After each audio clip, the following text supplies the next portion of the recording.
readings. And I just wanted to share this one. This one is very, very interesting. Normally, I don't share my clients' readings, but this is a good teachable moment. And I'm going to send this to my client as well, just to really, just to share the insight, which I already emailed because I'm emailing all my readings now. But this is just a really good teachable moment. And what I want to teach you is when the cards is talking about consulting with the Orishas. I think it's very important for us to know when we need to consult with the Orishas. I want to start off by saying number one, tarot cards is Igun divination. And so when it comes to tarot cards, you're channeling the energy of your Igun, your spirit guides, and your ancestors. That's what this reading is about. That's what you're channeling. And so Igun is the encompassing of all of the dead. And so it's any dead person that works with you, whether you went to the cemetery and spirits attached to you, whether you're a medium and all of these spirits are around you, whether it's, people related and not related, Igun is the encompassing of all of the dead. And so when we talk about Igun, Igun is your ascended masters. Igun is some of these spirits that are willing to work with you, and they could also be considered, sometimes they could be considered like a high-ranking deity that's still Igun, like Sarabanda, or to an extent Oya, because Oya is half Igun, half Orisha. And so your spirit guides are the ones that attach to you and not necessarily related, but you are going to do something in your life that is similar to what they did. And that's why they're here to help you, is because your mission is directly aligned to what they did. The example that I give people all the time when it comes to spirit guides is, if you know the Bible, when Jesus went on the mount, it was two people that appeared before him. It was Moses and Elijah that the disciples reported that they seen. And so that's very significant, because when you look at the story of Jesus, whether you believe in Christianity or not, it's still a good example to highlight what spirit guides are. When you look at Jesus' life, Jesus performed all of these miracles just like the most powerful prophet in the Bible, which is Elijah. Elijah had so many miraculous signs and wonders that no other prophet was able to do. And so when you look at the things that, Elijah did in his life, you can see now why Elijah was present on the mount, because Jesus walked that same path. He had that same anointing. He had that same power. That's what spirit guides are. And then when you look at Moses, look at all of the stress and everything that Moses was under, and all of the rejection and oppression that he had to go through, because he was a phoenix rising from the ashes that was born to be a king and to lead a nation. And so Jesus was the exact same way, that when he got into this position, people didn't accept him and acknowledge him as the Son of God. People did not welcome him with open arms. He went through the same amount of oppression just as Moses went through, the same amount of resistance as Moses went through, and the same type of leadership that Moses went through. And so when they appeared on the mount, it wasn't by coincidence. It wasn't just for the sake of saying that the dead are not really dead, even though that is a message in and of itself. They appeared because it's saying this is the anointing that is on this man's life. And that's a very powerful anointing because one of those spirit guides alone is powerful. But you had both those niggas up there. You had Elijah and Moses. That is a powerful combination. And it's like, we like the power and stuff that comes with these anointings, but let's also look at the burdens that come with them as well. We like to, call down fire and power like Elijah, but look at the isolation that Elijah went through. Look at the isolation of how he was drawn out so bad and so much that he was placed in isolation that it was a bird that had to bring him food. It wasn't no people around. That even as he was healing people and working with clients, they would come back and say, well, you did this, you're evil. My son died because of you. Bitch, you have a son because of me. I'm the one that opened your wounds through the power of God. And so then Elijah had to say, well, you know what? Bring them to me. Let me heal this person. And so we like the power and the anointing, and we like the fame, and we like when everybody is like, oh yeah, you're the man, you're a powerful shaman and all of this other stuff. But always remember the opposite side as well. It comes with a burden. And so you can only imagine the burden that Jesus had to go through having both those anointings. But that's a story for a whole nother different day. I can go in so many directions with that story, but the main thing is to teach you about spirit guides. That was his spirit guide. And then you have your ancestors. For all of the Christians that say that ancestors are not important, it got to be important that no matter where you read in the Old Testament or in the New Testament, they do not tell you about the person until they tell you about that person lineage. The Bible is very strict on telling you about somebody lineage, where they came from. That this person came from that person pussy, and this person came from that person pussy, and they popped out of this portal. They break it down that you know exactly what that bloodline is. That you see the anointings and the power of each bloodline and how the bloodline is getting stronger and stronger and stronger. And now you have this person that is filled with all of this blood from their lineage, from their ancestors. And of course, this person is going to have stronger spirit guides and stronger eguns because the lineage is carrying on each and each generation, making the people more and more powerful. And so ancestors is very important. If it wasn't important, you would learn about the person and not their past. The Bible is good at telling you about the man of God past so that you know the bloodline that they came from and the importance of the bloodline. I can go on and on about that, but that's not the purpose of this video. The purpose of this video is to explain to you when to consult the Orishas in Egun divination.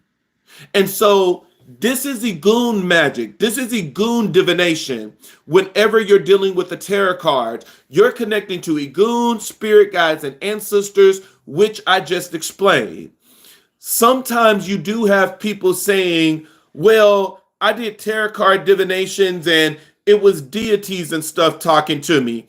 If the person says it, believe it. Because even though this is Egun magic, even though this is Egun divination, working with Egun spirit guides and ancestors, a deity can be someone's spirit guide. You can have Anubis as your spirit guide. You can have Sarabanda as your spirit guide. You can have some of these deities as a spirit guide and not just your deity. And so, but majority of the time, and look at that, the phone done moved. That's definitely a message for somebody that one of your spirit guides is probably a deity. One of your ascended masters is probably a deity that's trying to wake you up. But I really want to get into this reading. I really want to get into this reading because I don't get this too often.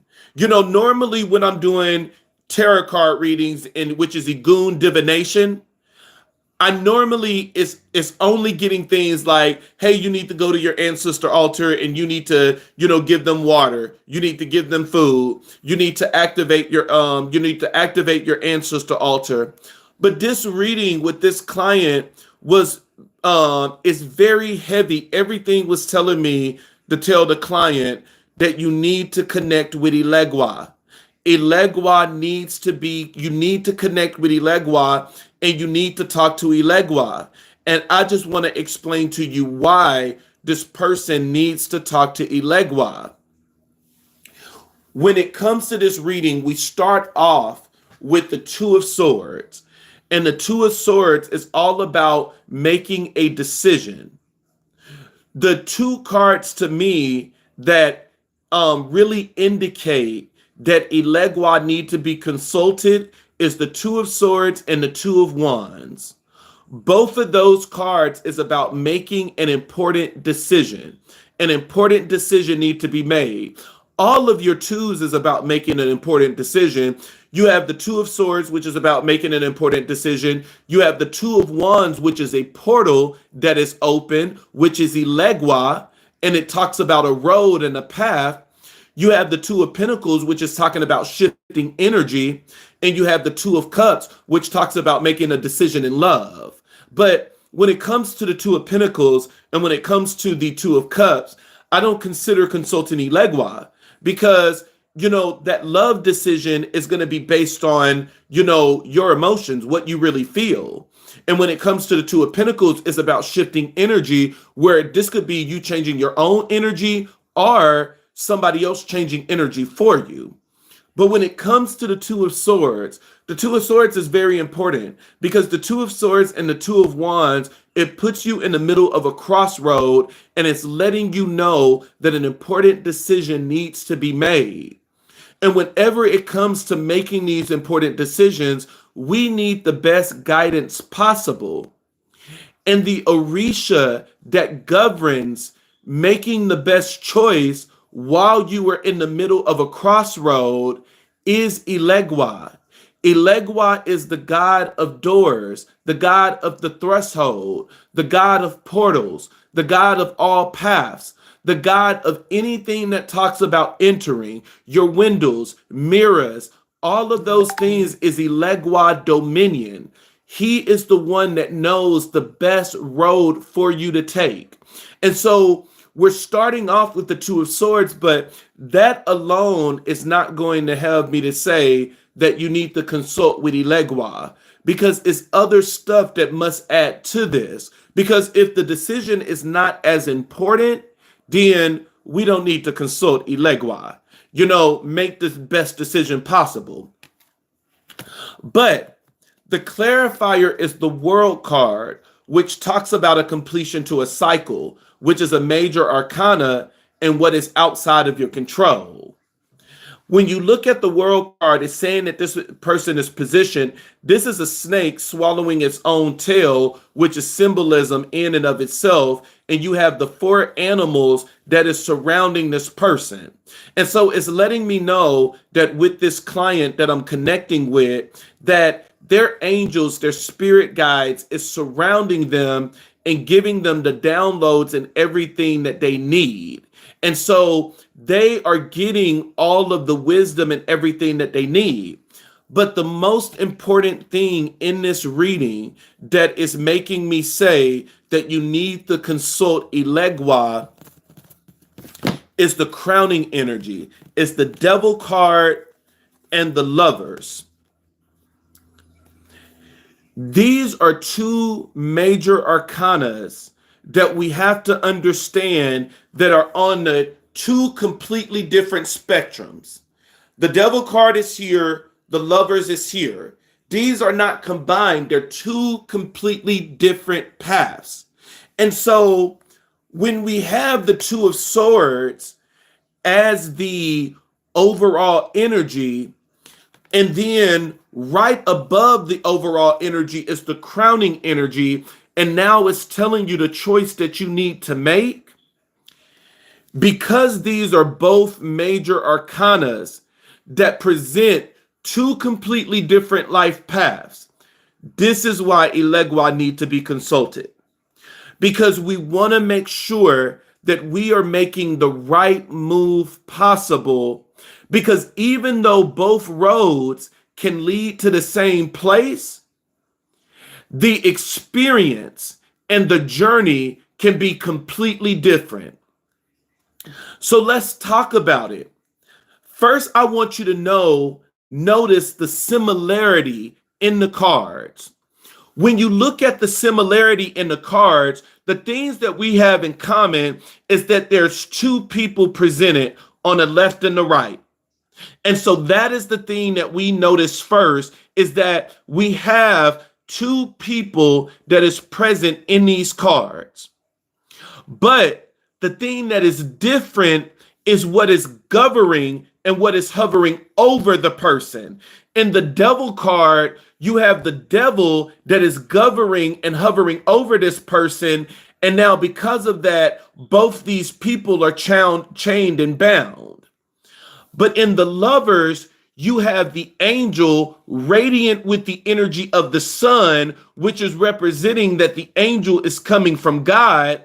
And you have both people again, but they are freed and they're not bound. They're basking in the energy and the light of God. And so these are two completely different paths. In this path, if you take it, it's saying that even though you may have love, this love will be bound. This love will be filled with so many arguments and fights and chaos that it could be bound to the point that this could end up being a baby mama situation where you're still with the person and you're messing around with this person periodically, but this person belongs to somebody else. They're still messing around with other people and getting into relationships with other people. And whenever they drop off the kids, yeah, you guys might have sex and stuff like that. And it's a very toxic and chaotic relationship.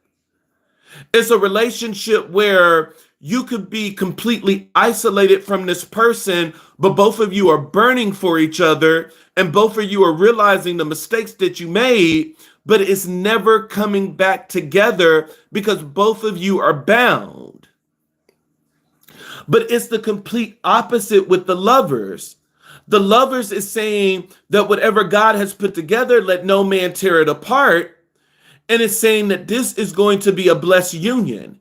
It's not saying that trouble is not going to come, but what it is saying is that as long as you connect with your angels, your spirit guides, and everything else that you connect with, that you can always keep this relationship afloat.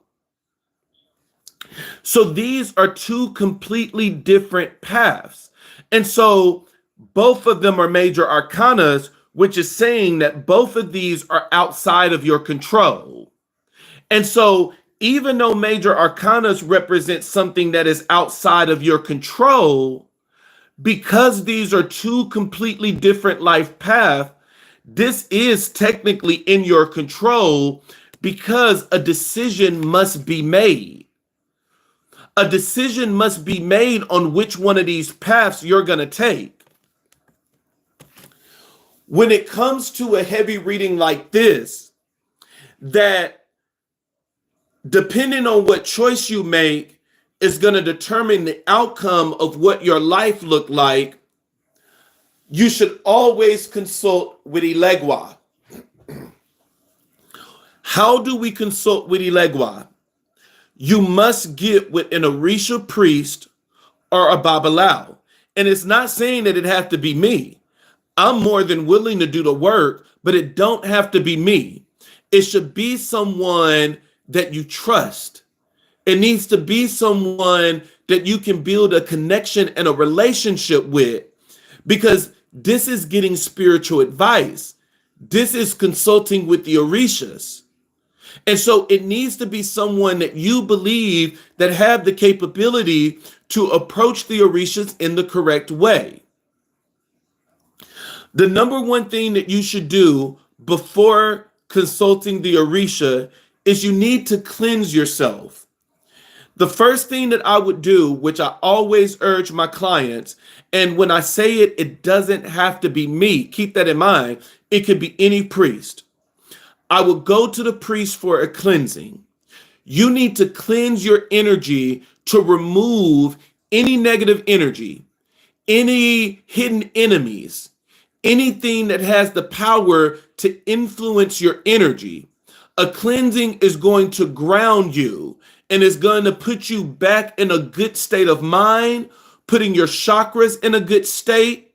And so that is the first thing we must do. We must cleanse. Once we cleanse, the second thing, we must give Igbo. You never go to a deity without giving offerings first. That is a no-no. Things will backfire and things will not be done. We must give Igbo. Igbo is a ceremonial offering to the Orisha, and it's based on what it is that they like. Majority of the time, but not always, Igbo is using animals. It's using animal. It use animal blood. And so Igbo is very important. You must give that offering to the Orishas. And so in this case is Ilegwa, consulting Ilegwa, because you need guidance.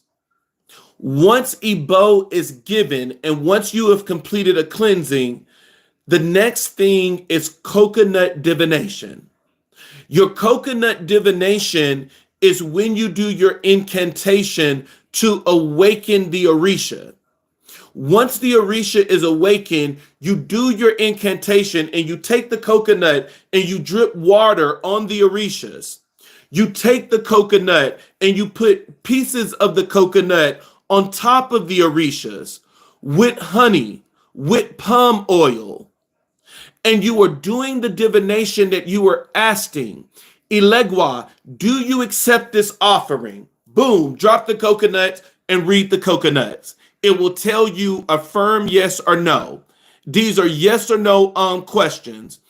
Once Ilegwa says that he accepts the offering, Ilegwa, will you give this client guidance on what it is they need to do? Boom.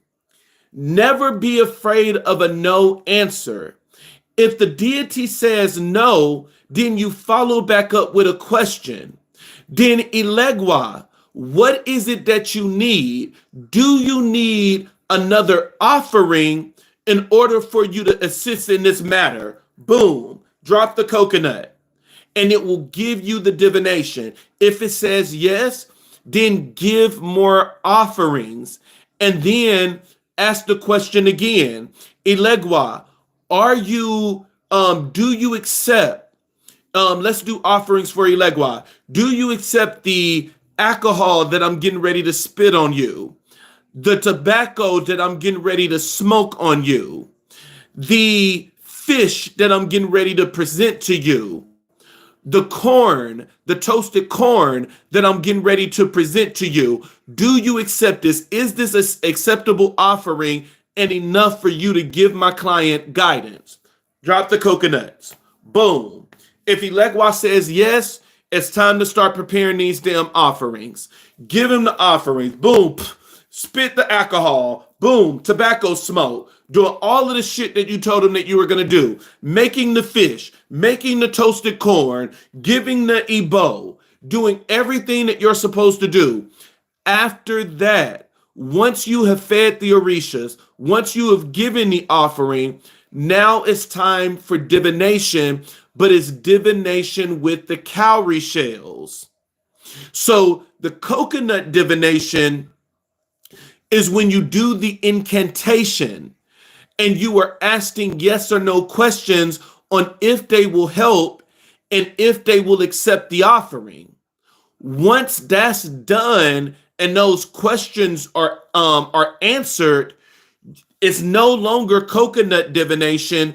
It's now time for the cowrie shells. The cowrie shells must be tossed. The cowrie shells are tossed 2 times, and both times is giving you an Odu. And with that Odu, it tells you what it is that the client need to know. And so it's when the main thing for this is when to consult the Orishas. When you have a reading like this that is presenting 2 completely different paths, and they're completely opposite from each other, that one path is saying is going to be extremely hard, and the other one is saying that's going to be extremely blessed, we need to make sure that we are doing our offerings and Ebo and everything else to make sure that this path that is harder is not even going to be a choice for us to take. That we are praying down blessings. We are asking blessings to rain down, that this will be the choice that we will make so that we can end up having a good experience and not walking down an unnecessary path.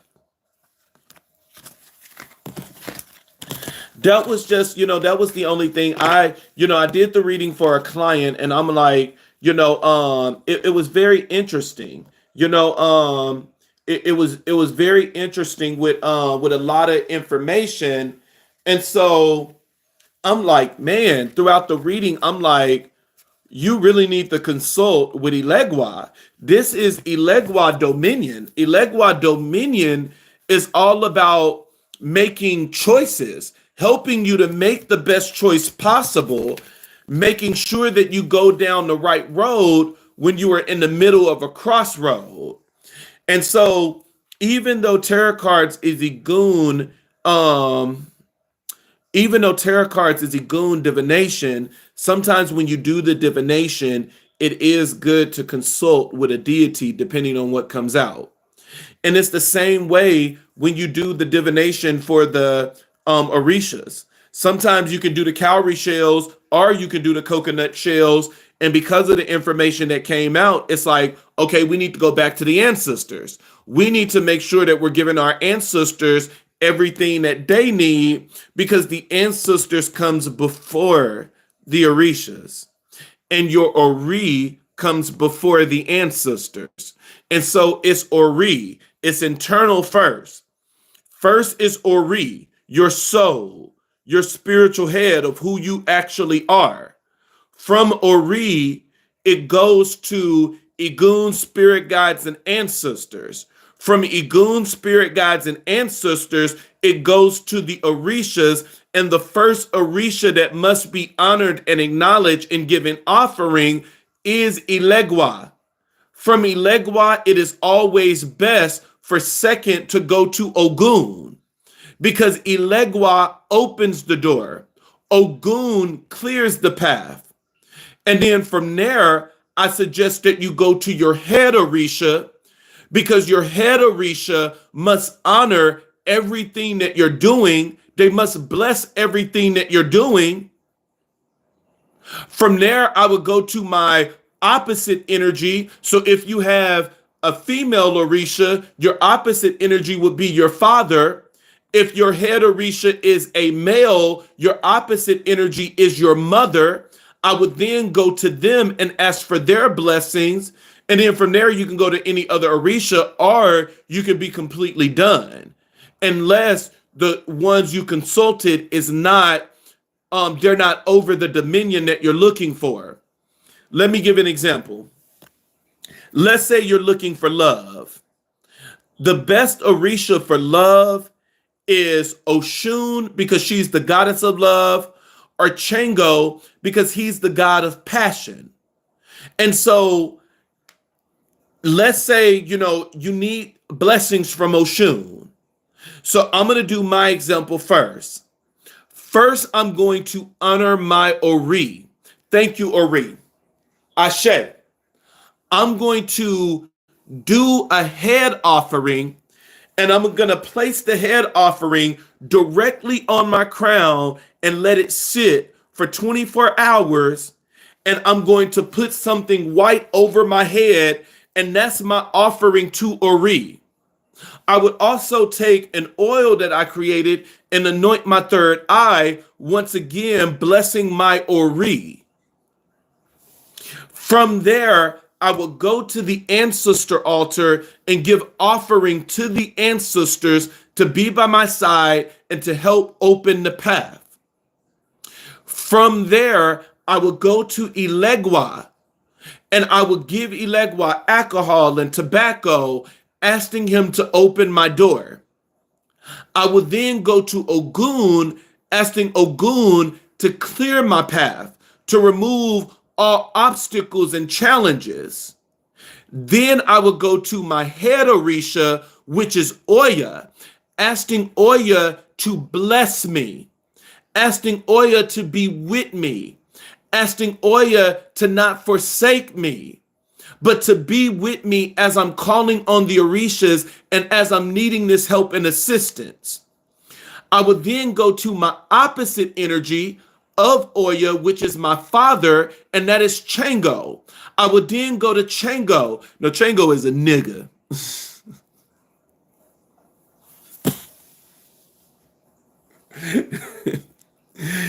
Chango is a straight up nigga. And I love Chango because Chango love, some of the things that, a lot of the things that I love. And the only reason I say Chango is a nigga because of some of the foods that he like. Chango loves okra, and I love okra. I love okra. I love fried okra. I love okra soup. I love okra. I love it. And so, when going to Chango, it will be good for his offering if you do like some fried chicken, okra, and one of the things that Chango loves, y'all, one of the things that Chango love, I'll tell you, cornbread. Chango loves cornbread. And so, and that's why I said, like Chango is a straight up nigga. Like niggas love cornbread.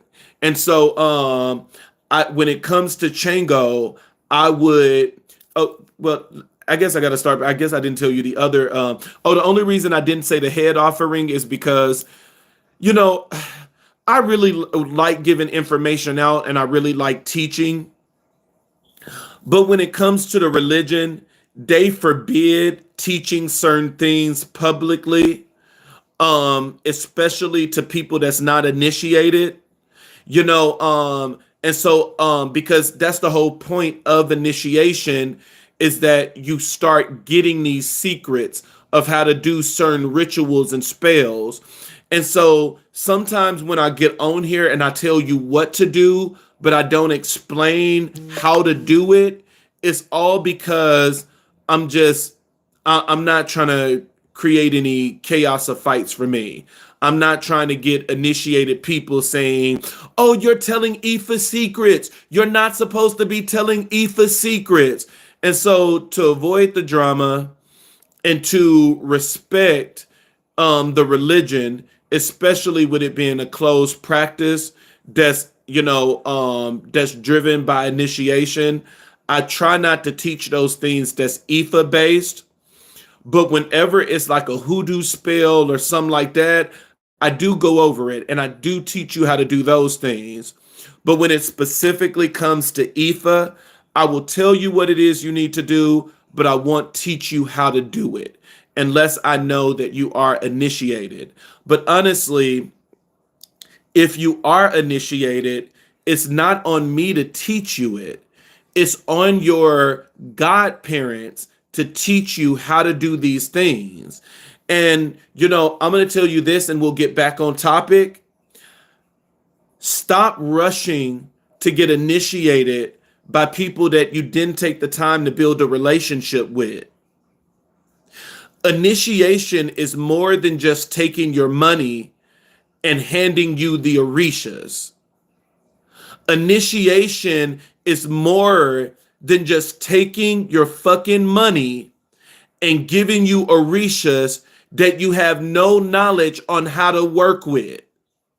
Again, initiation is more than just taking your hard-earned money and giving you Orishas that you don't know how to fucking work with. Initiation is a relationship that you develop not only with the spiritual, but with the physical. That you have a relationship with your godparent, the person that brought you to the religion. That person is now your physical mother or father. And so that person should be the person you go to and say, hey, I'm going through problems at work. What should I do? And they should be able to tell you, put on all white, go to the ancestor altar and do this, go to the warriors and do this. They should be able to teach you. Stop going to these people that take your money, take you through initiation, and then abandon you and leave you on your own and have you to fend for yourself. That is not how this works. They are supposed to be with you. They are supposed to be able to guide you throughout this entire process. Everything is not done once you go through initiation and you get your Orishas. You now must learn how to work with them. You got to study. You got to start learning these rituals and things like that in order to start turning things around in your life. Because when you get with people that is only in it to take your money, it's like going to school and getting a degree only for that degree to sit on the wall.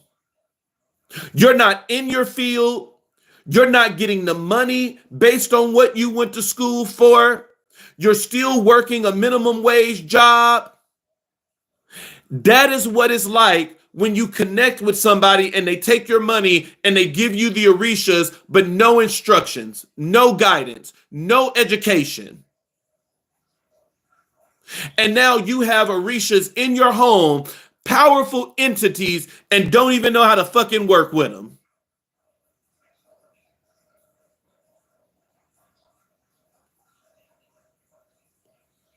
We have to make sure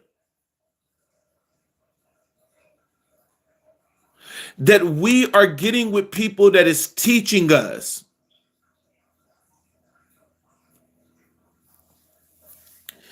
Let's get back on topic now, if I can remember where I was. So I was giving you an example of how the proper way to work with your Orishas and stuff. So whenever you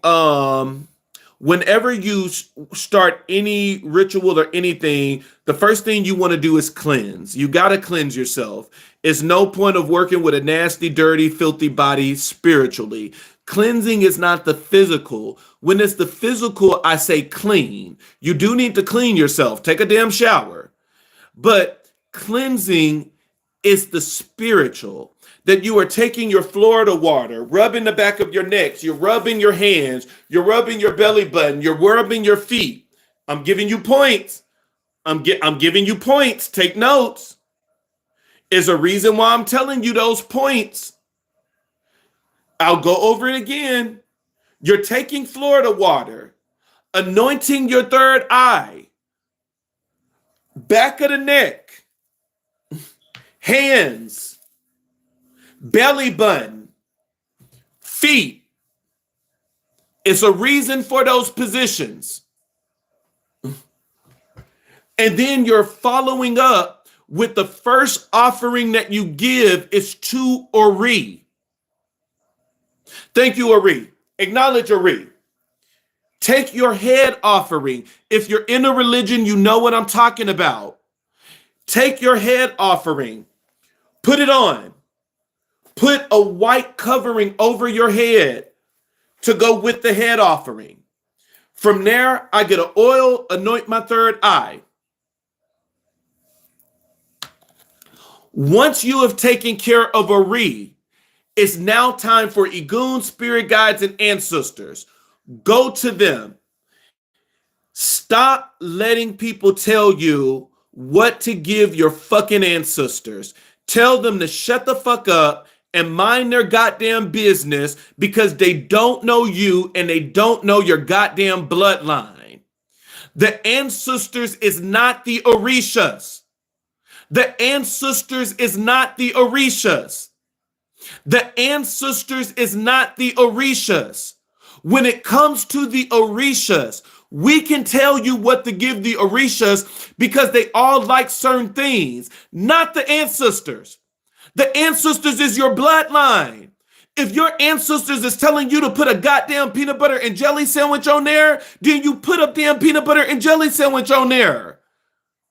If your ancestors is telling you to give them some soup, give them soup. If they are saying soul food, give them soul food. If they are saying Taco Bell, give them some fucking Taco Bell. If they are saying nuts and fruits, give them nuts and fruits. Nobody know your goddamn ancestors. We cannot tell you that the offering that you are giving your ancestor is wrong. The ancestors is so many people. It's so many people that are dead that you don't know what the fuck they want. You go with your intuition when it comes to the ancestor altar. The ancestors, nobody can tell you it's wrong. If the ancestors say, take a whole damn thing of honey and pour it all over the altar, then bitch, you got some cleanup to do after, but I would take that bottle of honey and smear it all over that damn altar. Nobody can tell you what to fucking do with your ancestor altar. Your ancestors are your ancestors. Stop letting people tell you how to do your ancestor altar.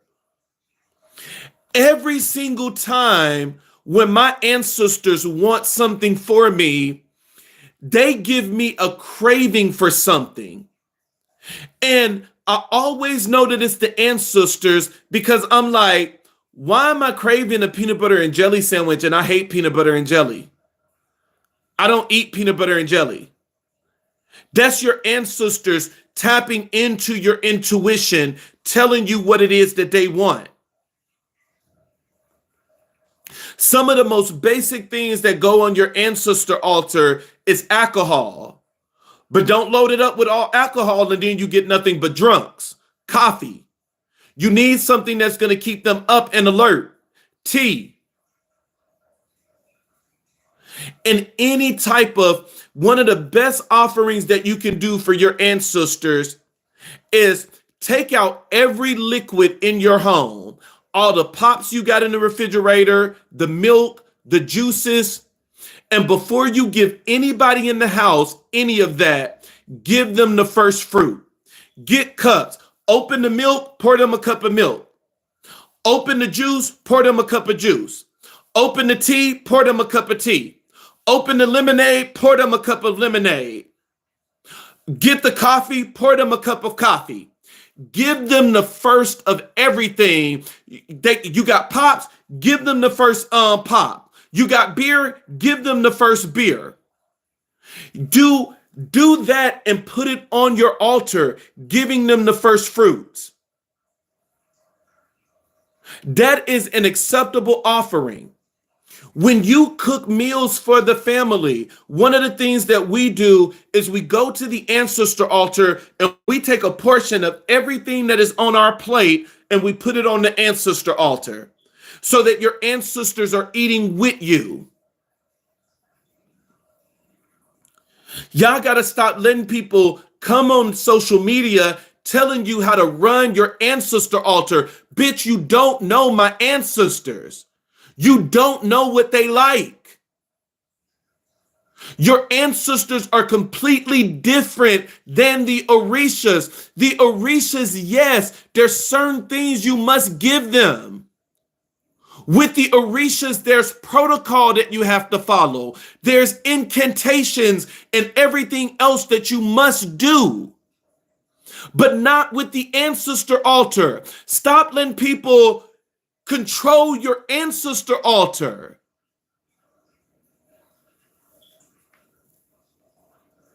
I'm like, these y'all gotta stop letting these little strange bitches teach y'all what to do with your ancestor altar. They're your ancestors. You knew that motherfucker when they were alive. What was they eating when you were alive? You know what it is that they want. Stop letting people control you. Stop letting people tell you what you can and can't do when it comes to the ancestor altar. Now, when it comes to the Orishas, yeah, because there's some shit you better not do. Like you better not give Obatala alcohol. But stop letting people control your ancestor altar. So boom, we gave offering to Ori. We gave offering to the ancestors. Now, when it comes to the Orishas, you always start with Ilegwa. You give Ilegwa offerings.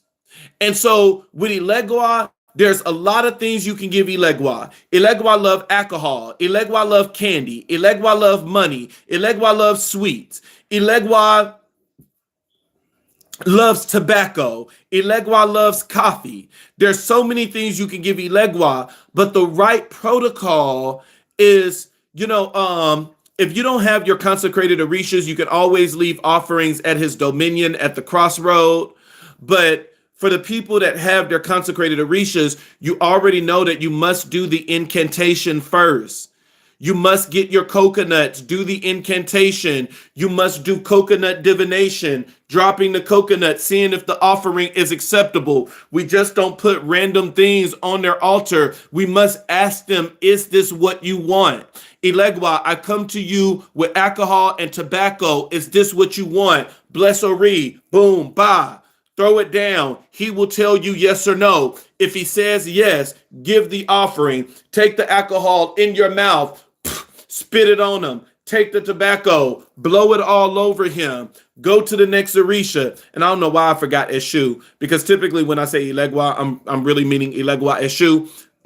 The same thing I do with Ilegwa, I do for Eshu. I always knock Ilegwa and Eshu down at the same time. Once you get Ilegwa Eshu, you go to Ogun because Ilegwa is opening the door. Ogun is clearing the path. That anything that is on the path that is working against you, Ogun is working against that. He's removing all these things. After Ogun, you go to your head Orisha. Who are you crowned? And so I go to Oya. I chop it up with Oya, give Oya offerings. An easy offering for Oya is eggplant. I think everybody knows that when it comes to Oya. You can give Oya up to 9 eggplants, depending on what your situation is. The more severe it is, the higher the number. So you will go all the way up to 9. If it's not that crazy, you might do 3 eggplants, but you give all the way up to 9. Another acceptable offering for Oya, which is a little work, you're taking black-eyed peas and you're getting the peas out of its skin and you're forming it into a pancake and you're making a pancake for Oya using black-eyed peas. That is an acceptable offering for Oya. From there, you go to your opposite energy, which my opposite energy is my father Chango, because my crown is Oya. So I go to Chango. With Chango, like I said, Chango that nigga. Chango is a straight up nigga. Chango is a straight up nigga. So with Chango, you can do some fried chicken, fried pork chops, fried okra. Chango loves okra. Chango loves cornbread. Make some nice buttery cornbread. Drizzle some honey on that cornbread. Chango loves cornbread and okra. Those are 2 of his favorite things. And another thing that Chango loves apples and banana. And so you can do fried chicken or pork chops. You can do some fried okra, cornbread that's buttery, that's really good with some honey drizzled on top. and then chop up some apples and bananas to go with that, that nigga happy. I'm just playing with you, Chango. I love Chango. I just play around with Chango a lot because Chango and Yemaya, they like to me, Chango and Yemaya, they are like the true niggas of the Orishas. Because when you look at the things that they like a lot of black centered food. Chingo and Yemaya, and everybody be looking at Yemaya like Yemaya is just this sweet little grandma. Yemaya is like, if you don't get that out of here, give me a beer. Give me a beer. Give me some deep fried pork chops that was battered 3 times. Give me some fried okra, some watermelon. Yemaya and Chango, like they are niggas. They like nigga food. so I'm always teasing him because of that. I remember when I first started working with Yemaya. And I was like, oh, Yemaya is just so cute. She that grandma, mother type. And I'm like, I'm just going to give Yemaya some wine and a nice little glass and stuff like that. And Yemaya is like, nigga, you don't fucking know me. No, wine is an acceptable offering for Yemaya. But Yemaya, that's Big Mama. You got to think of big, old school Big Mama. Black Big Mama. That's what you got to think about when you're working with Yemaya.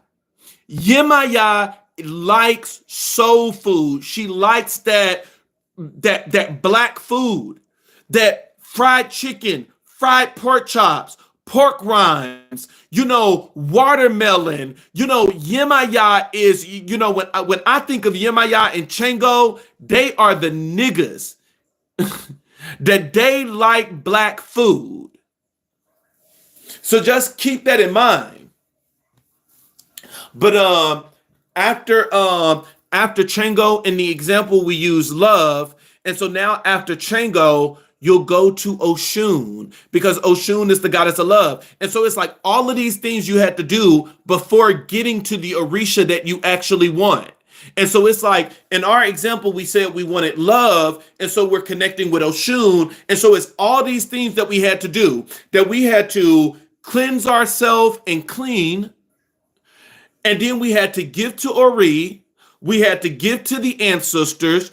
We had to give to Ilegwa and Eshu to open the door. We had to give to Ogun to clear the path. We had to go to our head Orisha Oya. We had to go to the opposite energy Chango, only to get to the Orisha that we intended for, which is Oshun. And so now since you with Oshun, you already know, drizzle it with some honey. Drizzle it with some honey. Oshun loves honey. You never give Oshun honey without tasting it first. Everything that you give Oshun and Orumula, you must taste it first because both of them have painted keys that they were poisoned. And so Orumula and Oshun, you must taste everything that you give them. And so with Oshun, let's make it simple. I'll take some perfume and spray it all on Oshun on our altar. I'll drizzle Oshun with some honey. I'll get some lemons. Normally, I'll make like a lemon cake from scratch, or I'll make some lemon cookies or something like that. Oshun loves lemons. Oshun loves almonds. Oshun loves all type of melon fruits and stuff like that. But that is your go-to with Oshun is lemons and honey. You can make a really good homemade sweet lemonade and present to Oshun. There's a lot of things that you can give to Oshun. Oshun loves sunflowers, so you can give her flowers. There's a lot of things that Oshun loves. And so when it comes to the Orishas, yes, somebody can tell you right or wrong when it comes to the Orishas because there's certain things that they like and they do have things that they don't like. And so you really got to be careful when it comes to the Orishas that you're offering them the appropriate things.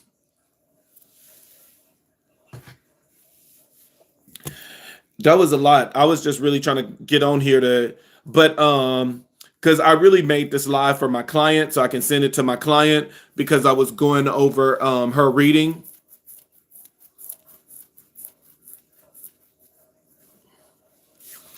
Uh, so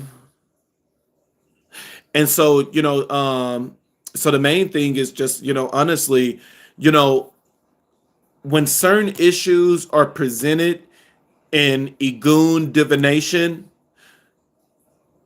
sometimes you have to consider consulting the Orishas. I'm in Arizona. I see a lot of people saying, where do I stay? I live in Arizona. So yeah, I stay in Arizona. So and then we all know, if somebody said, how do you find out who your head Orisha is? You must go through the ceremonies. The only person that can tell you who your head Orisha is a Babalao. And so you have to connect with a Babalao. Whoever you choose to be your godparent, you better make sure build a relationship with them because they need to teach you even after initiation. So we gotta make sure they gotta, after initiation, they're gonna be very important in your life because they're gonna be the ones that's teaching you.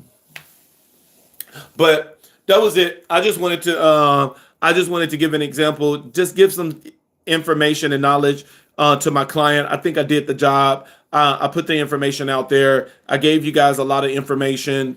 Um, if you do not have consecrated orishas, if you haven't been through the ceremony, make sure y'all are working with your ancestor altar. You need no initiation or anything to work with your ancestors. Work at your ancestor altar. Work with the ancestors. Work with the ancestors. You got to make sure that you are working with the ancestors. The ancestors are very easy to work with, but it's a little bit different when working with the Orishas. When working with the Orishas, just please make sure you have an Orisha priest or a Babalao to help you so that you're working with them the correct way.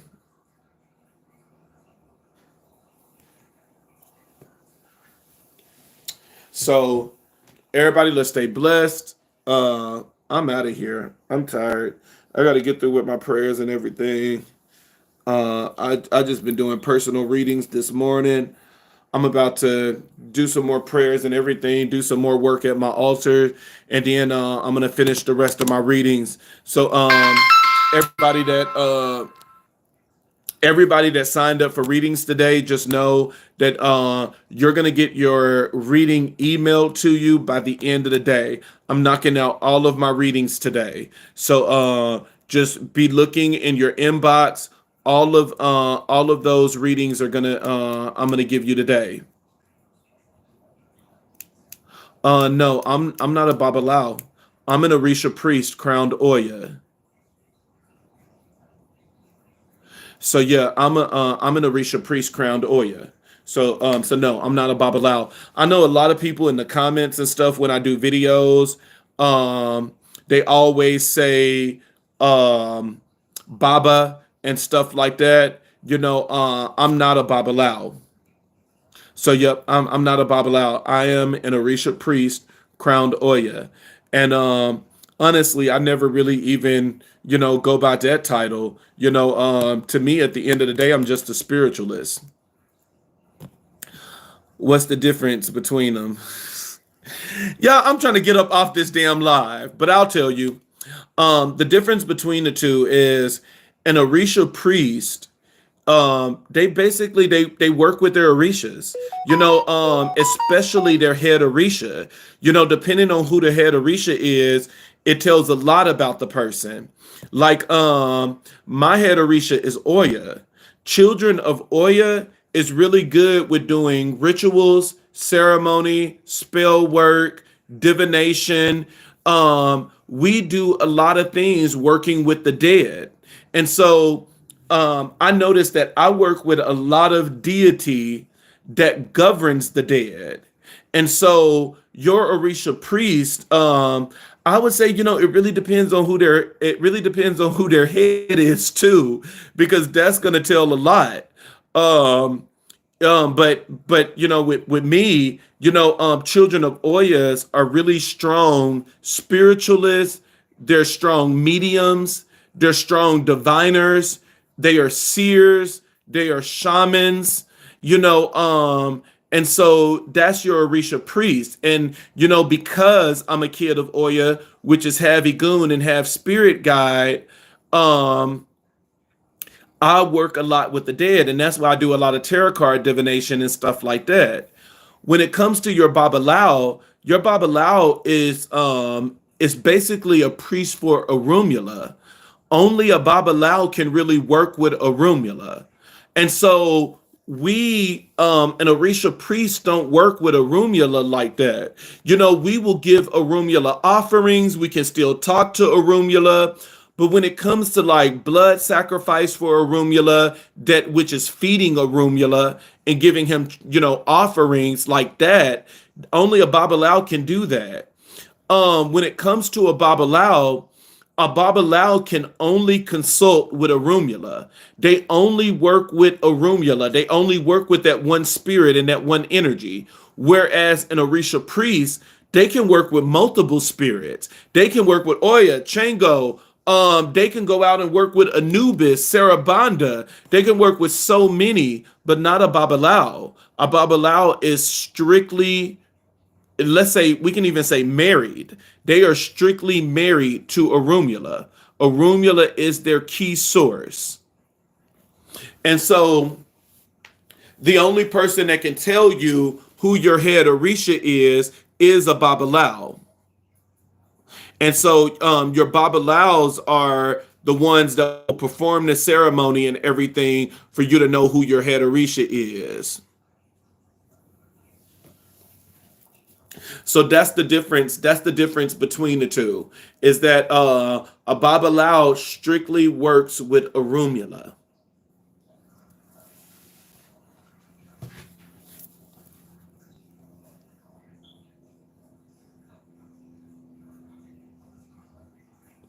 And so I know somebody said that they're a kid of Chango. I love Chango energy. You know, and majority of these things, like you got to make sure that you read the Painted Keys. The Painted Keys is going to, tell you a lot about the Orisha. So the Painted Keys are very important.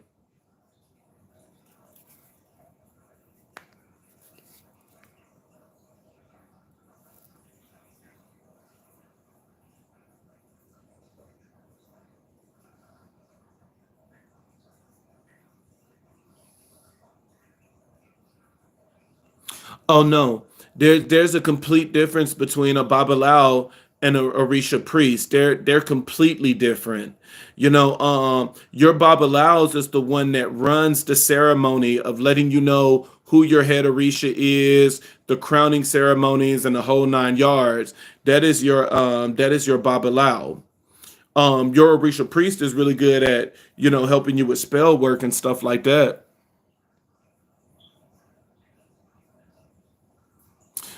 Somebody said, "Love you, bro." People are very miserable in the comments. You know what? I don't pay it no mind.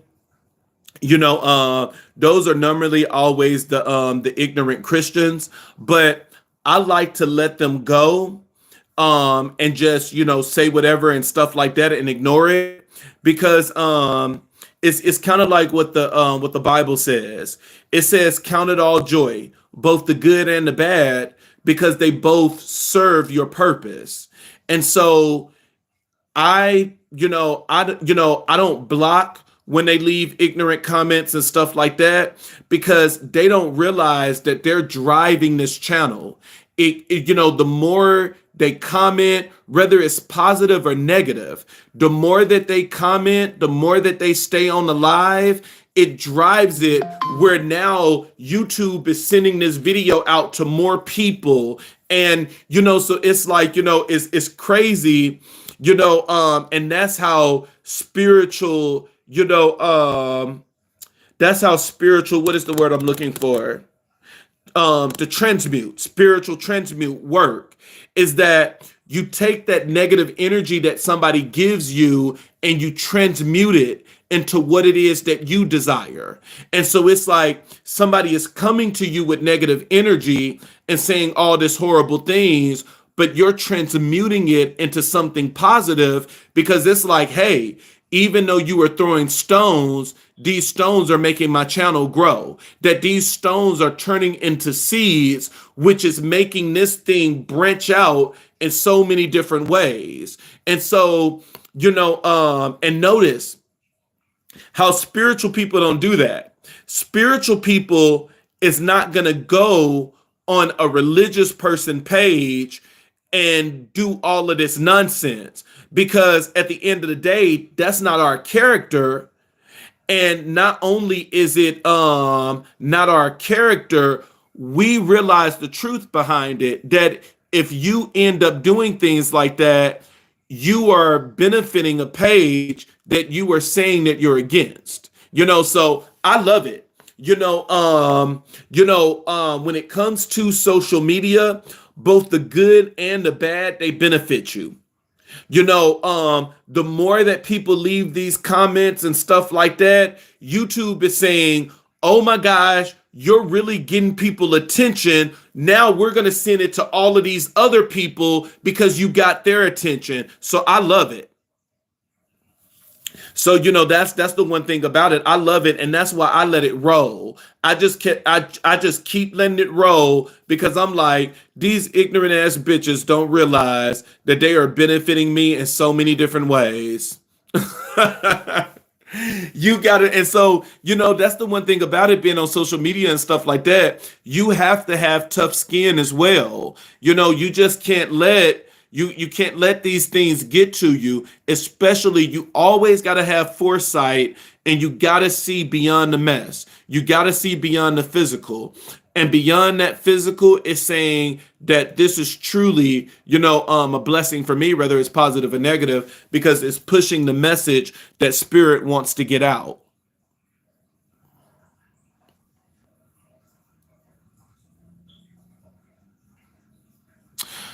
Yeah, and see that's what I'm saying. You got to be careful, because who bring you in a religion is technically your godparent. It's not really the Babalao that's performing the ceremony.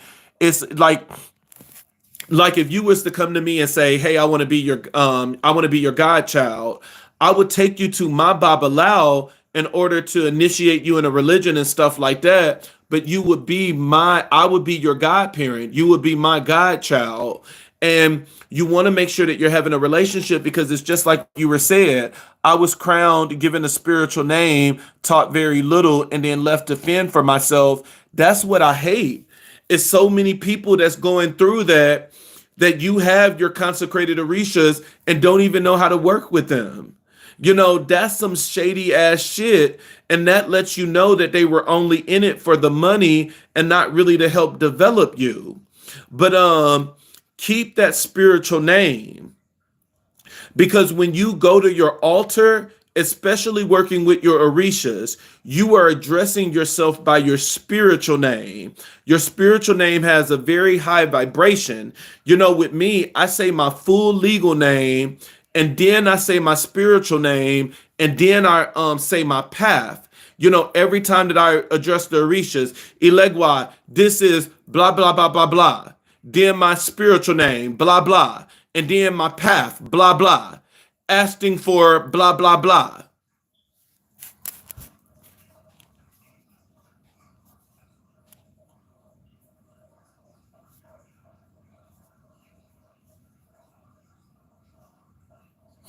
No, you don't have to be a Babalao to have God child, to have a godchildren. Both Orisha priest and Babalaos can have godchildren. When it comes to a Babalao, what separates is they are the ones that work with Orumula. But no, you do not have to be a Babalao in order to have godchildren.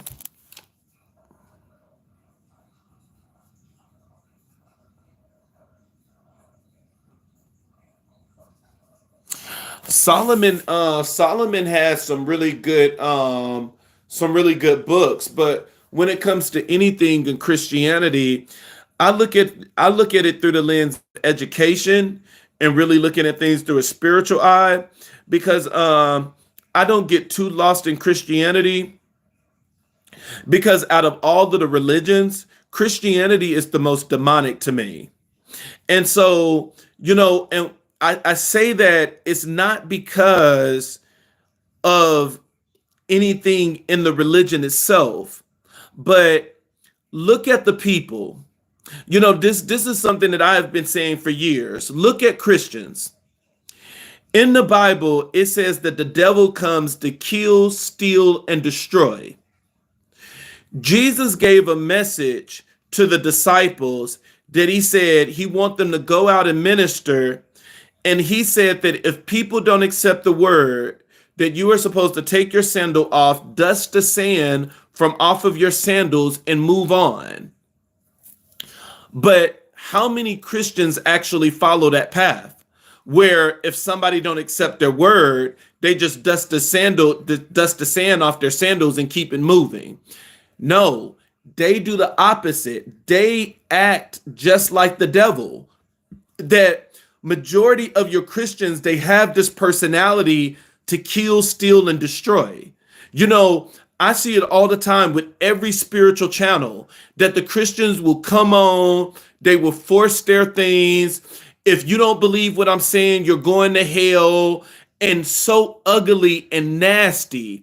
It does not represent any characteristics of what Christ is represented as, but it represents the devil himself. Notice how when spiritual people are listening to something and it don't resonate with them, they leave. They like, you know what? This don't resonate with me. Something don't seem right. I'm going to go. Not with Christians. Christians sit and will fight, and they will fight with someone that is not even fighting with them.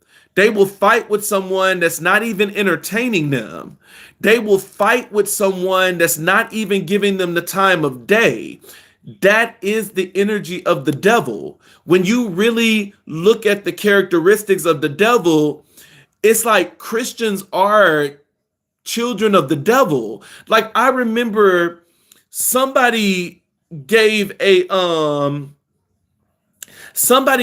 really convincing argument to me years ago, where they said that the God in the Bible is really the devil and is tricking everybody, and that Jesus was created so that he can show the people the way that what they're doing is actually the will of the devil.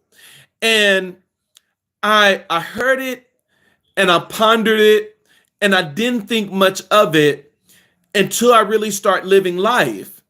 And when you start seeing the way that Christians act and how violent they become and how they are so quick to anger, how they're so quick to throw somebody in hell, how they are so quick to condemn, it's like that debate, it comes back up, and I'm like, damn, that might be right. Because it's like when I really look at Christians, they are more aligned with children of the devil and not children of the light. It's like some of the things that they say and do, you would have never gotten that from Jesus. That would have never been what he would have done. But when it comes to Christian, they justify all of this evil stuff and all of these evil words, and they wrap it up. Well, this is the will of Jesus. It can't be the will of Jesus, because if you look in the Bible, Jesus made his will known. He said that you are supposed to love your brother. He said that you are supposed to love your neighbor. He said that you are supposed to treat your neighbor as yourself. It's like the will of Jesus is very known in the Bible. Jesus, it teaches nothing but about love. But a real question is, when can you actually say that you felt love coming from Christians? I know I cannot say that. I personally cannot say that I have experienced love from a Christian. Christians are so evil and filled with so much hate. And it's like, even when you hear them speak, it's like they are rotting at their core, like their soul is decaying. And it's like their personalities and everything, it gives a strong stench. And anyone that is that combative, anyone that loves to argue and to condemn and to bring people down so much, that's not God. That's not Jesus. It's just not. Baby, you don't have to announce that you're going to unsubscribe. If you're going to unsubscribe, you can unsubscribe. But my philosophy is not going to change. When it comes to Christians, Christians are, in my opinion, they are the most evilest out of all of the religions. You know, even when you look in the Bible, look at all of the evil shit that they have done in the name of God. Look at all of the evil stuff that they have done in the name of God. And even when you take it outside of the Bible, look at all of the things, the evil things that Christians do even to this day.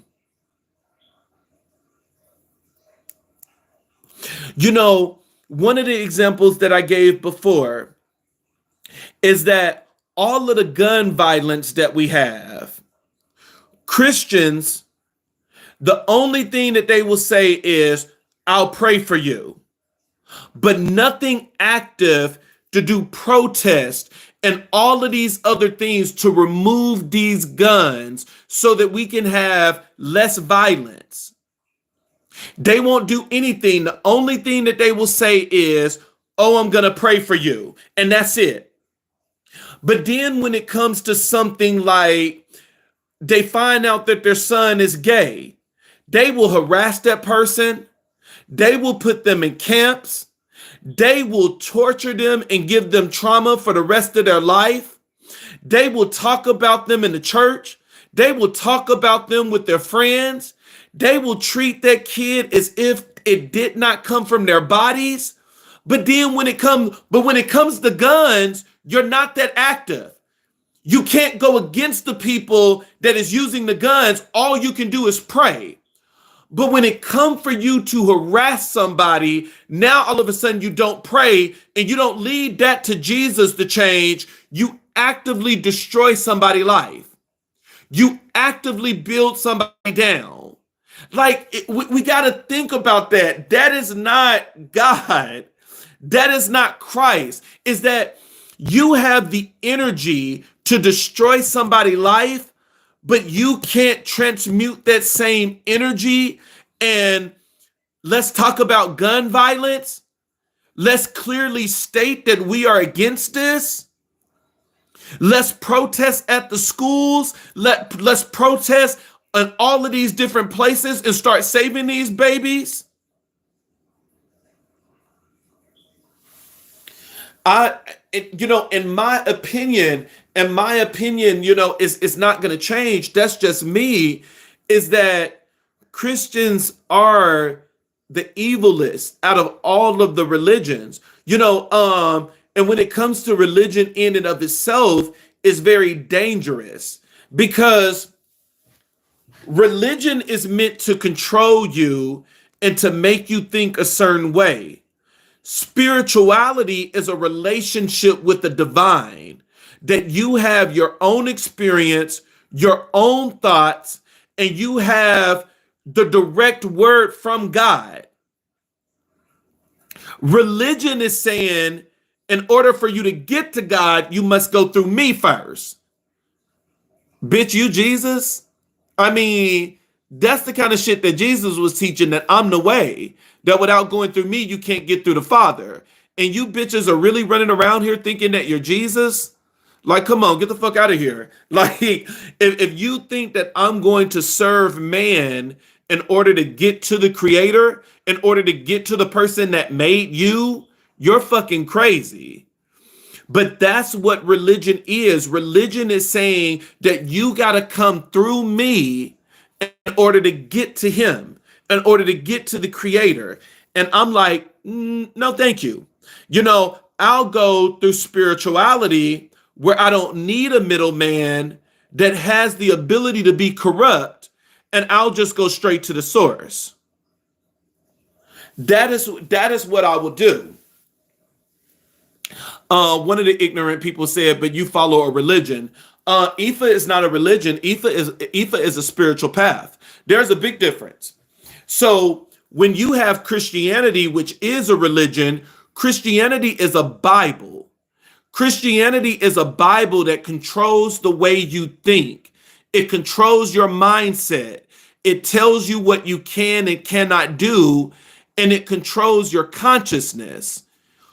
With Ifa, you don't have that. You don't have a Bible. We do have painted keys that highlight how the Orishas are not perfect. Unlike in Christianity, everything is deemed to be perfect and white. In Ifa, not so.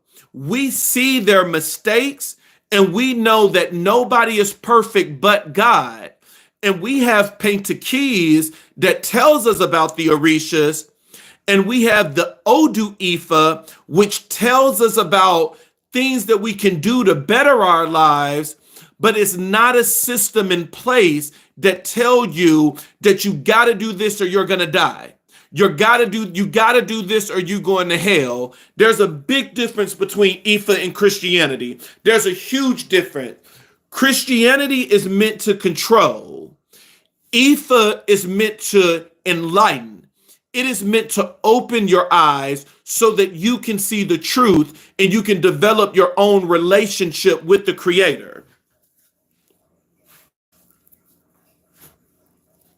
So there's a big difference between the two. But you got to understand, going in a spiritual path, that majority of the people is religion. A lot of people follow religion, and religion is one of the biggest mistakes. Ifa is the best way of life. For me, it is. But Christianity is the biggest mistake. And all I can say is, I'm going to give you your own words in Christianity.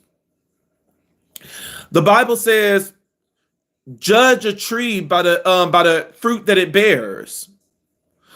Look at the people in spirituality and look at their personalities and look how they act.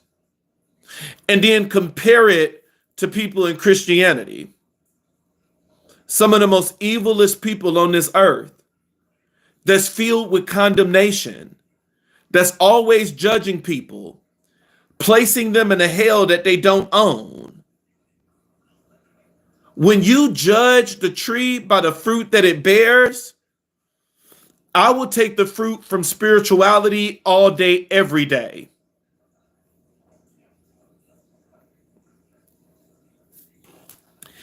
And so judge the tree by the fruit that it bears. You gotta, and that's with everyone, you must decide what path you're gonna follow. You gotta decide what path you're gonna follow. If you have the strength to get beat up every single day and to be condemned, then by all means, continue with Christianity. I mean, being lost and destroyed is not for everybody. But when you get tired of that mentality and you are ready for a life of alignment that brings you closer to the Creator and helps you to understand the Creator, then by all means, it's time for you to go into spirituality.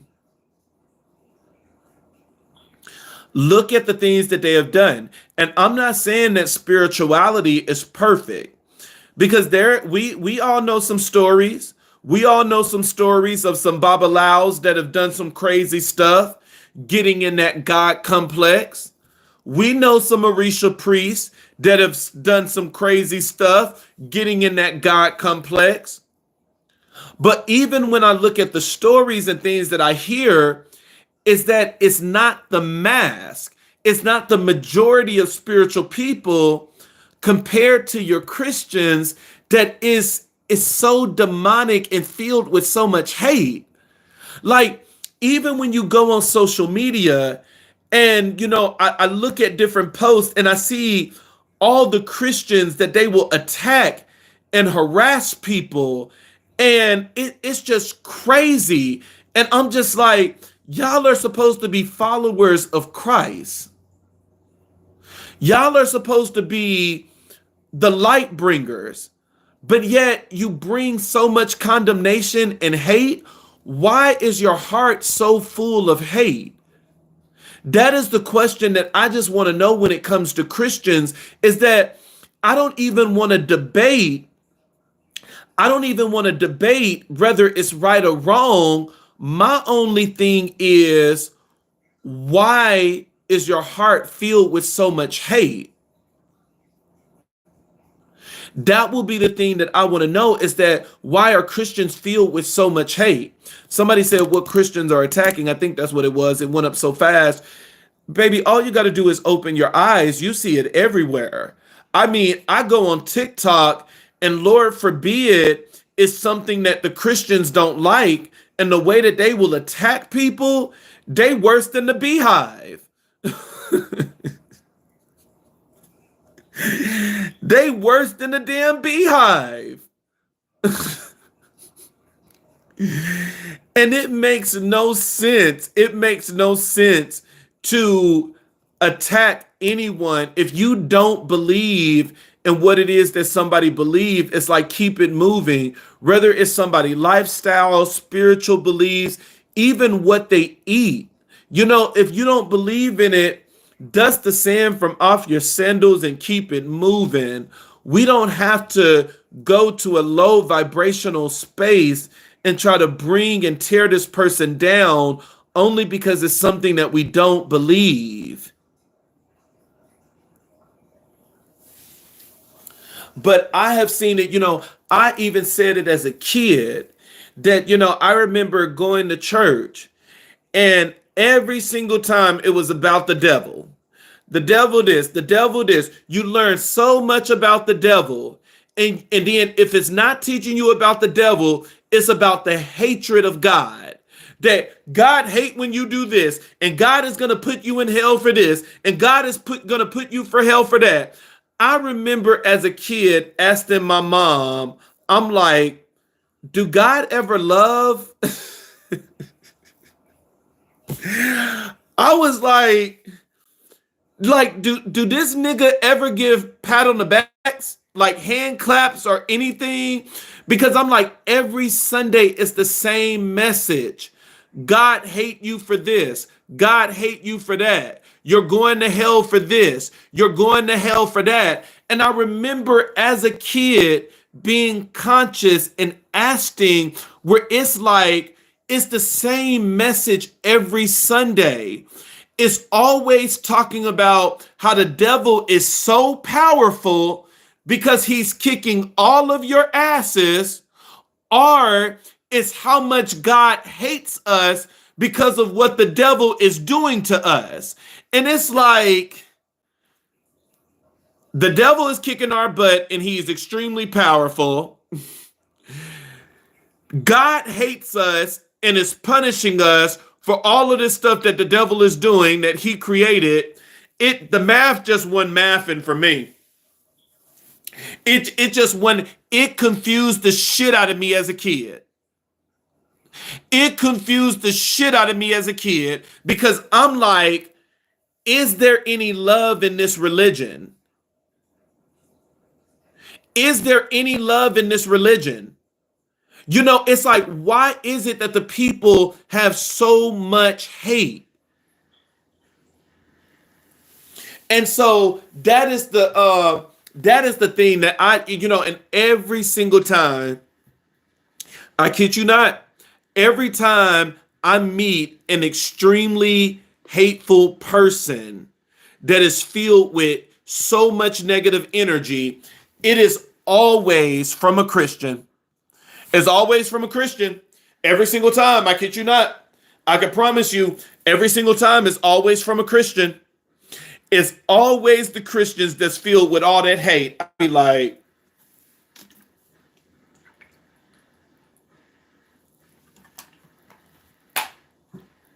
be careful, y'all.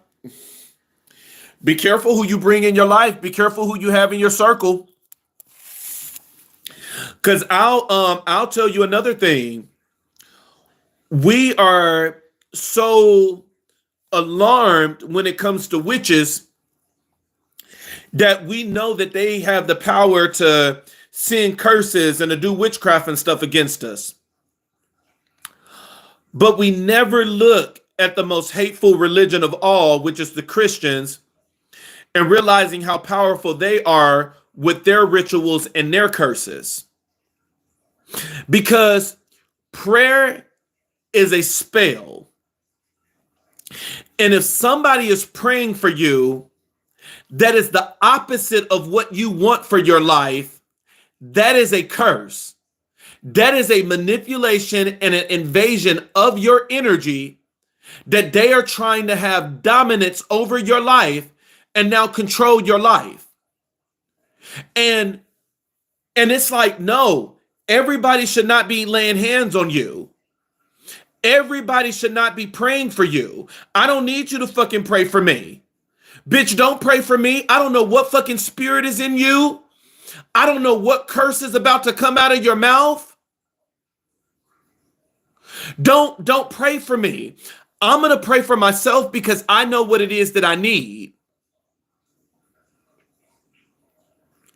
But when someone, let's say sometimes people will want something different for your life. And it could be something as simple as, let's use a simple, practical scenario.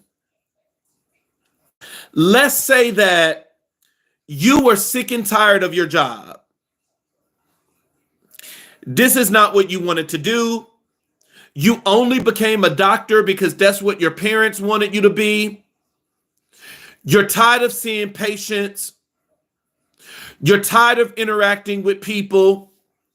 And so you are praying to God and saying, God, please help me. Please help me to do my purpose in life so that I can be happy and so I can be aligned. That I know that my calling is not to be a doctor, and I know that my calling is something else.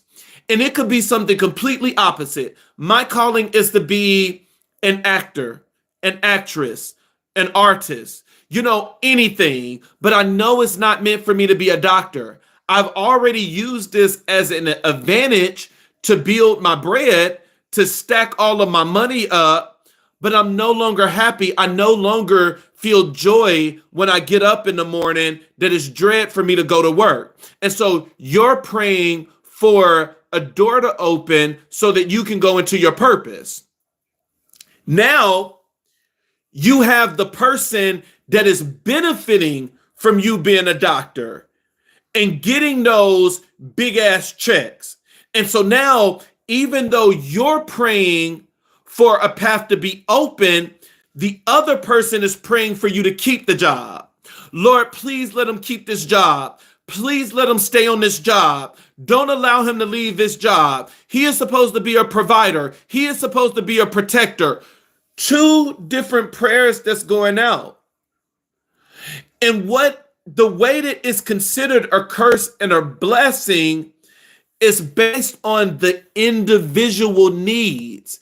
If my need is saying that this is not the job for me, that I do not find happiness in this job, anything that is going against what I want is now a curse. Everybody that is praying for me to keep this job, that is a curse. Everybody that is saying, Lord, please let him remain a doctor, that is a curse.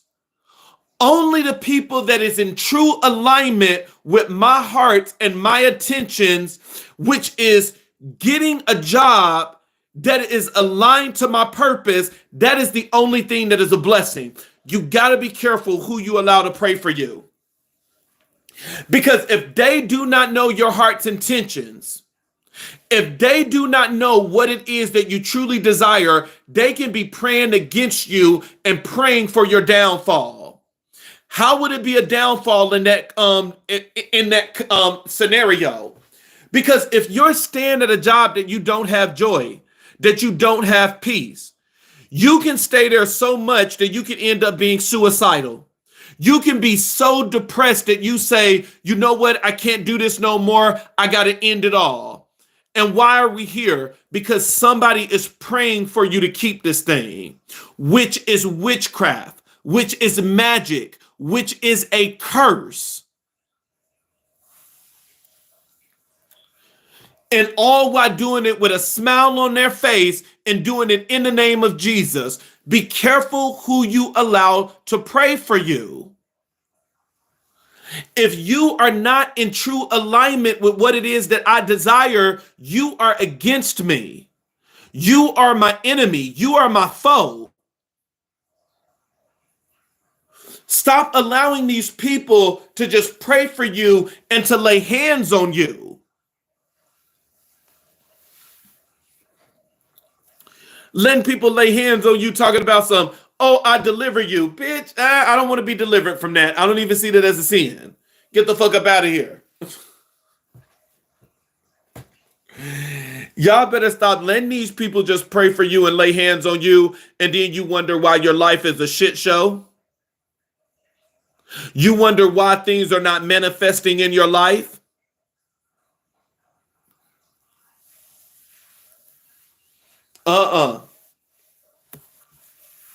And then the one thing that I hate about Christians is they don't follow the same law that spiritual people follow. When it comes to someone spiritual, we do not pray. We don't do tarot card readings or anything without that person's permission. We get their permission. Do you want me to pray for you? Do you want me to intervene for you?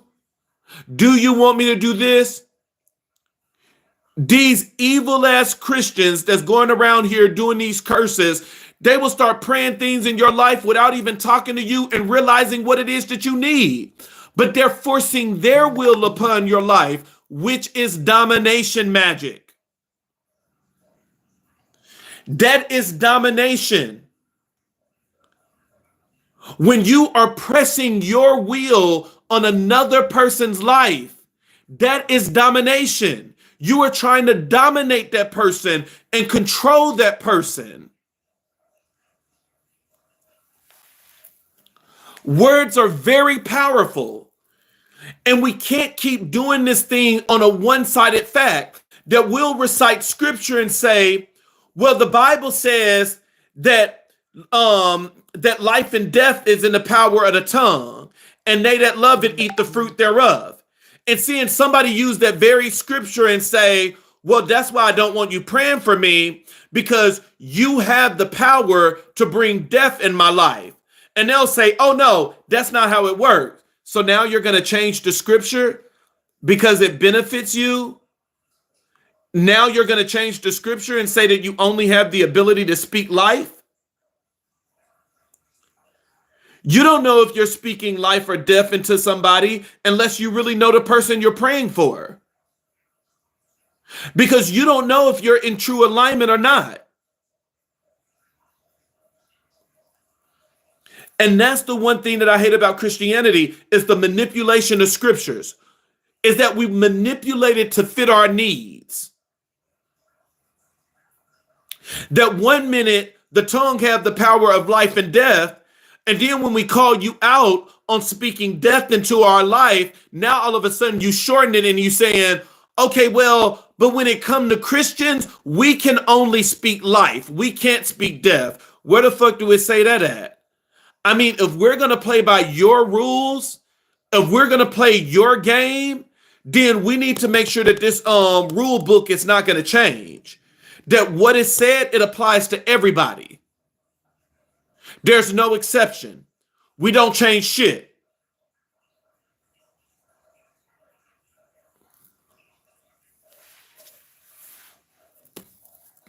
I'm not saying don't love Jesus Christ. You can love Jesus all day, but some of you bitches are evil as fuck. I mean, it's the very people that say, "Oh, I love Jesus." You are the most evil people on this earth. It's, "Oh, I love Jesus," but then you just stab somebody. "Oh, I love Jesus," but then you just condemned somebody. "Oh, I love Jesus," and then you just broke up a home. "Oh, I love Jesus," and then you're the side piece. "Oh, I love Jesus," but you're constantly bringing your brother down. "Oh, I love Jesus," but you don't even get along with your neighbor. "Oh, I love Jesus," and then you're a hardcore bitch.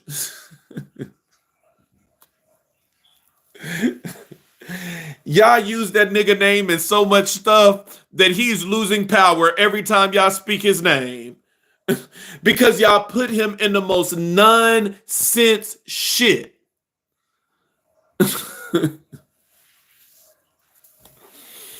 "Oh, I love Jesus," and then I'm gonna talk about 10 people.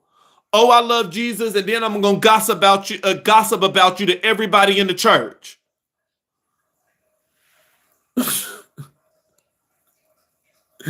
Like, what the hell?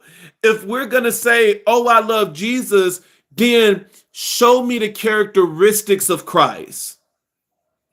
Show me the characteristics of Christ. Show me the love of Christ. I agree with you. Nobody is perfect.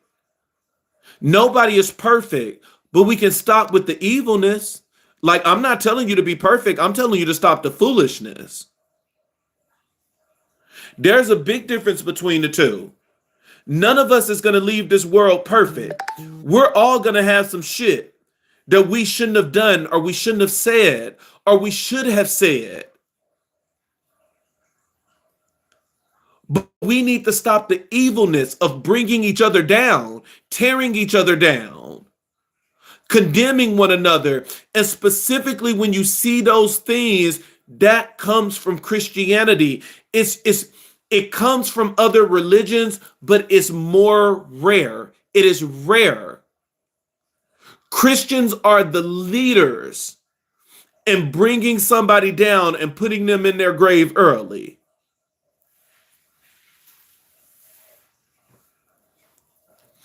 And all while doing it with a smile on their face in the name of Jesus. It's like, honestly, the way some of y'all use Jesus, Jesus might as well going to be the angel of death. With all of the curses and stuff you bringing in these people's lives using his name, you might as well going to make him the angel of death. The way y'all be using him.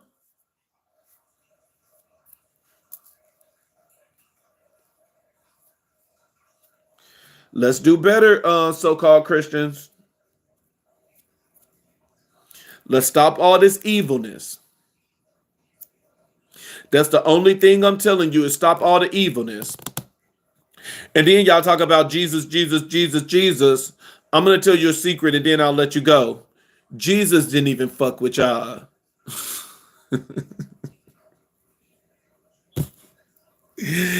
Jesus didn't even fuck with y'all. When he came out here, he even said, "Y'all are weird as fuck." Jesus didn't fuck with no Pharisees and Sadducees. Jesus stuck with the outcasts, the ones that was talked about. He stayed with the prostitutes, the liars, the thieves, the ones that was considered unclean and unholy. Those are the ones that he fucked with. He had a band of misfits. He didn't hang around the people that was holier than thou. All of the people that was condemning and bringing people down. Jesus was the one that came in and challenged that. So you mean to tell me you're not going to heal somebody on the Sabbath? Come on now, Jesus was a rebel. He went against the church.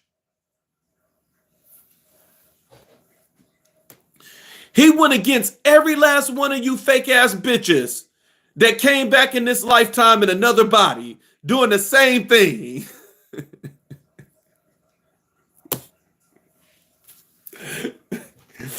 Jesus said, I don't fuck with you. Stinking ass bitch, I don't fuck with you.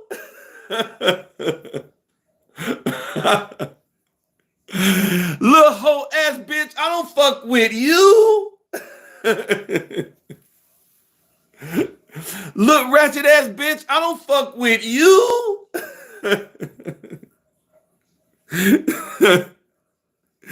Y'all gotta understand, Jesus didn't even fuck with y'all because y'all were so toxic. With all of the condemnation and stuff like that you put on the people, Jesus said that he did not fuck with that. He was against the religious people. He challenged the religious people. He fought the religious people. And then those motherfuckers came back and killed his ass to put him in his place. Which is exactly what the church do to this day. There is not a difference between what the Pharisees and Sadducees did back in Bible days compared to what the church is doing now. There's no difference. The Bible says that there is nothing new under the sun. There is nothing new in this situation. The Bible is still operating just like the Pharisees and the Sadducees did. Jesus said that you are putting such a burden on them that you can't even carry yourself. That you get in the pulpit and you condemn these people for all of the sexual things that they have done, and then behind closed doors, you're sucking 10 dicks.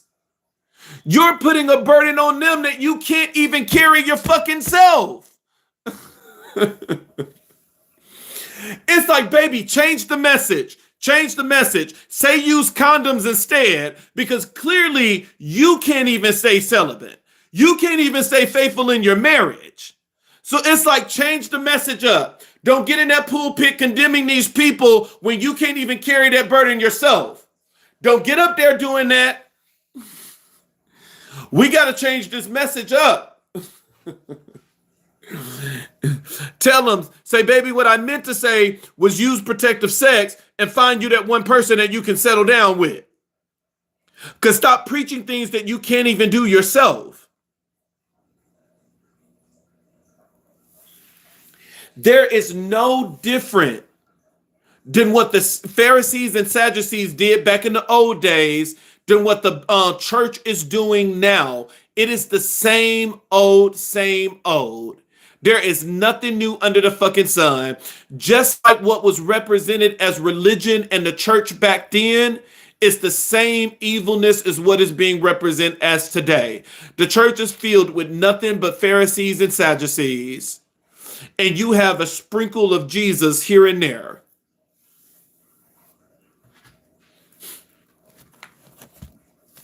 Y'all be acting like Jesus really fucked with y'all niggas. Jesus said, bitch, get the fuck out of my face. I don't know you. Jesus over there doing witchcraft. Spinning bowls, turning it into mud, and then pouring it over somebody's eyes so they can see. Sound very familiar. Turning stuff into mud. Alchemy. Come on, alchemy Jesus. Come on, alchemy black nigga Jesus. Sound very familiar. We turn shit into mud too. We get a bowl and we piss in it. We get a bowl and we piss in it. And we put red brick dust in there. And we mix it up and we turn it into a mud and put it right behind our front door in a straight line to keep evil out. We just like Jesus. Alchemy!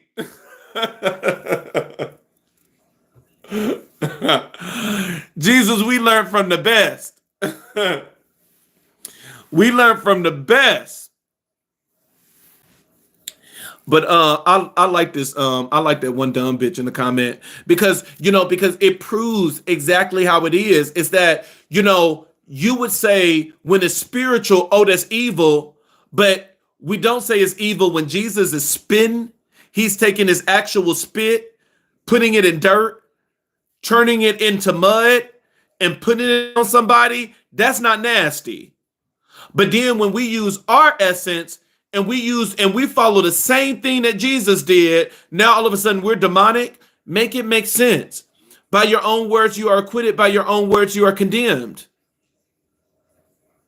We got to make it make sense. It got to be balanced. We can't say one way is right because, well, it was Jesus and then the other way is wrong. Bitch, it's the same elements. It's the same thing. And so we can't say one is right and the other is wrong. And where you think Jesus learned that shit from? Shoot, the greatest wizard of all time. Well, I don't like to call black people witches because they're not witches and wizards and all of this other stuff. I'll say this and I'll end it. Who was the greatest shaman? Who was the greatest shaman in the Bible? They had the best spells and everything. Who was the greatest shaman in the Bible?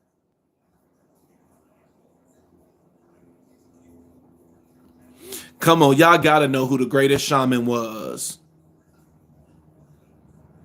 Yep, first guess already got it. King Solomon. King Solomon, boy, that motherfucker didn't play. King Solomon did not play. King Solomon was the greatest shaman in the Bible. He was the greatest shaman. No, Elijah was the greatest when it came to gifts. Elijah had the greatest gift out of everybody. No prophet was able to compare to what Elijah did in the physical. Nobody could fuck with David when it came to his eloquent words. David, you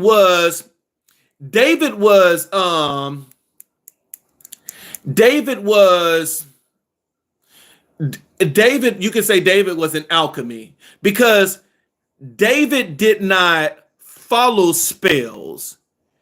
David created spells that we still use to this day. So David was not a shaman. David was way higher. He is the one that created the Psalms, and we still use them to this day. David was an alchemy. He created things that even to this day, it still has power that we use. Solomon was a very great shaman, very powerful shaman. Love me some King Solomon. It's so much with King Solomon. King Solomon, he did his shit and left no breadcrumbs. He said, you motherfuckers are going to pay. Very powerful. Love King Solomon. His stories are really, really powerful. People wish to get to his level. But not too many people can get there because we are afraid to be enlightened. We want to stay in a controlled religion. But anyways, y'all, I'm out. Thank you for all my Christians that, support my page.